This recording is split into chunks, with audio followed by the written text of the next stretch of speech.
Welcome back to Games Overboard. I'm Mark. And I'm Brian. And recently we put a poll out on our website asking you to choose which board game we review next. Your choice was... Stone Age!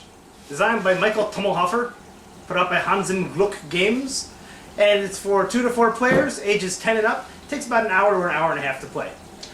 Well, let's see what's in the box. What's in the box is one of my favorite things about the game. The components are amazing. From the detail all the way down to the leather cup that they give you to roll the dice in, to the shape of all the resources looking like logs and bricks, to the actual paper or your cave meeples, and then the artwork on the board is just phenomenal. Suffice to say, everything on the board is perfectly done for the theme and just looks really great. So to start the game, what you're going to do is you're going to take your tribe, because the theme of the game is that you are the chieftain of a clan of cavemen, and you're going to take 5 of them to start with and put them on your player board around the campfire. Then you take your 2 scoring markers. You have a large one, a small one. The large one goes on the score track and the game for points, and the small one goes on the food track, which is representative of your tribe's skill in agriculture. You're going to get some free food every turn depending on how good you are at that. You're going to take the tools and place them by the tool maker on the board.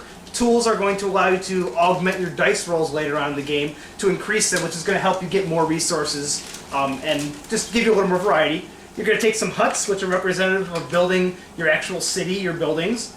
Those are ways of getting victory points later on in the game. You place them on the board in a bunch of different separate piles. And you take some civilization cards. The civilization cards represent your tribe's advancement in art, in culture, in science, and such like that. And that's going to give you some immediate rewards when you get them, and then at the end of the game, some additional bonus points as well. Put the resources on the table. We usually sort them out by the area, but you don't have to. If you don't want to, you can just put them on the board in general. And then after that, you decide who the chieftain is. Usually we just roll dice, and then you start the first round. Alright, to start that round, what we're going to do is place our meeples. Now you can place as many meeples as you want each time it's your turn around, however you can only place them into one section. So say I want to get a new meeple, I'm going to place mine in the little love shack here. Of course, 2 makes 1, and then it would be Brian's turn to place him. There are little circles on the board, and you can only place as many meeples on the board as there are circles for things. Like the Love Shack only has the 2 people, because only 2 people can go in there together. The field only has 1 person, it's a pretty prime spot. And then all the resource gathering has up to 7 people. And you just keep going around until nobody has any meeples left. The only area that doesn't have a limitation is the hunting grounds, because, well, you can send as many of your tribesmen to hunt as you want. I'm not going to limit you on food like that. The only other limitation you have in placing your meeples is once you've placed in one area, you cannot place any more meeples in that area later on that turn. So if I put 2 people on brick right now, and then it went on around a couple more rounds, and I had 1 guy left, I couldn't put 1 more on brick again. I've already made my choice as to how many I want to put there, and I have to stick with it at that point. After everybody places all of their meeples, you go around until nobody has any left. Then starting with the chieftain, you're going to resolve all the actions you chose with your cavemen. Each person resolves all of their actions at the same time, and they're allowed to do them in any order they wish. If they want to get their tools or get their extra tribe member before they roll for resources, that's their choice, and depending on the order you do it will actually help you or hinder you if you make the wrong decision sometimes. I'm just going to do a brief overview of the options on the table, not go into a lot of detail, just so you know what the different things you can do is. We talked about the Love Shack. If you put 2 cavemen there, you get to take 1 of the extra cavemen from your stock and increase your tribe number by 1. That's great. It's kind of like an Agricola. You want to get extra family members to get more stuff done later on in the game. There's the field. If you place your person on the field, you get to move your square up on the food track. The food track determines how much free food you're going to get every turn. And every time you go there, you're going to go up 1. It's really useful. There's a tool maker. If you place your meeple on the tool maker, you're going to get a tool. Tools have a value between 1 and 4. And every time you get 3 of an identical kind, so 3 number 1 tools, the next one I get to upgrade one of my number 1 tools to a 2. This is going to change your dice rolls, which I'm going to talk about in just a minute, so getting a bunch of these is very useful in the game. And then the heart of the game is resource gathering. You are essentially a hunter-gatherer society. Mm-hmm. And by doing this, you're going to represent how many people are going to be gathering any one resource each turn.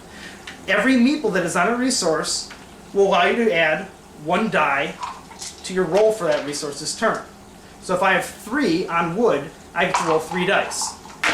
When I roll, I add up the total on all the dice. I got 13 this time. And then I figure out how many resources I get. Resources are listed right here on your individual tracker.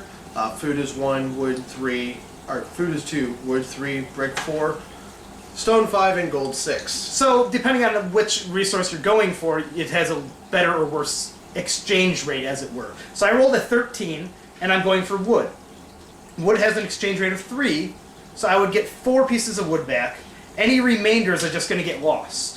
And this is where you would use the tools if you wanted to. I rolled a 13. In order to get another wood, I would have to get a 15. Now, if I had two number 1 tools, I could use them to get that difference and get 1 extra wood. You gain all those resources in whatever order you want, and then I generally go for the resources first because the other last 2 areas you can take on the board, you actually have to pay for. You can claim those civilization cards one at a time, and you can claim as many as you want, just 1 meeple at a time. I can put 1 on there, the next turn I can put 1 on another, and then you buy them. The civilization cards are bought with wild cards, wild card resources. Depending on how long the card has been there, it costs more or less resources to buy.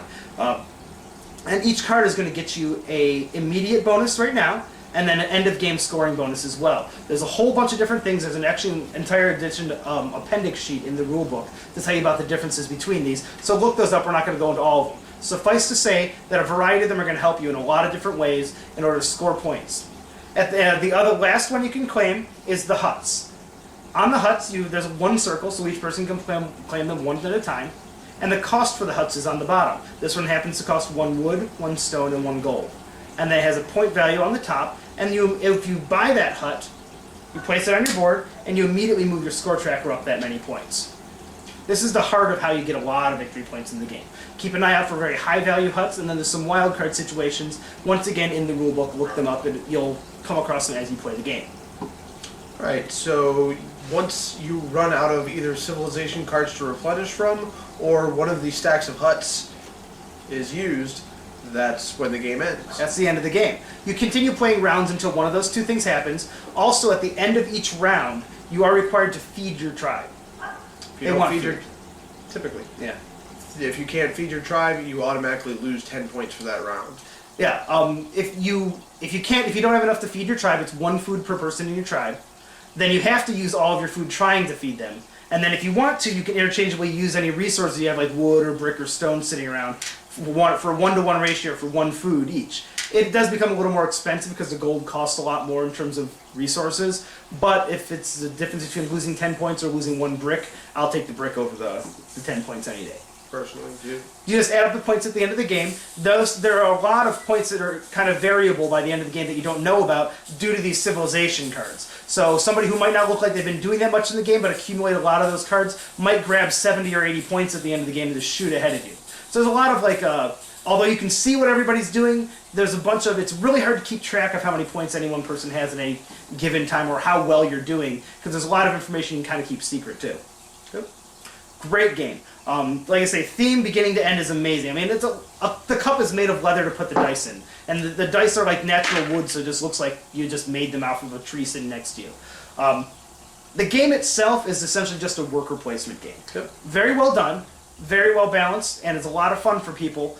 But if it hadn't been for the great theme and artwork, I don't think I would like this game as much as I do. It really isn't revolutionary. There isn't anything too astounding about it. Yeah, but because of the theme, I'll pull it out and I'll play it anytime, every single time.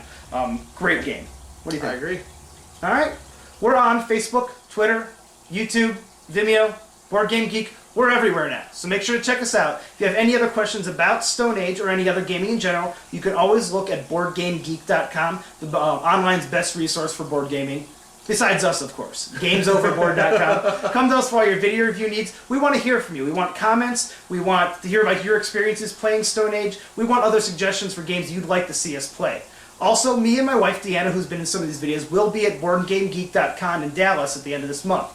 Contact us if you want to play some games with us. If you see us at the convention, stop us, say hi. We'd love to play some games with you, hear some suggestions, hear what you're doing, and we will be doing live video shooting at the convention as well. So stop by, you might get on camera, and might become famous just like me and Mark. That's all we got for right now. Stay tuned for more videos in the future. Have a great night. Thanks for stopping by. Thanks for stopping by.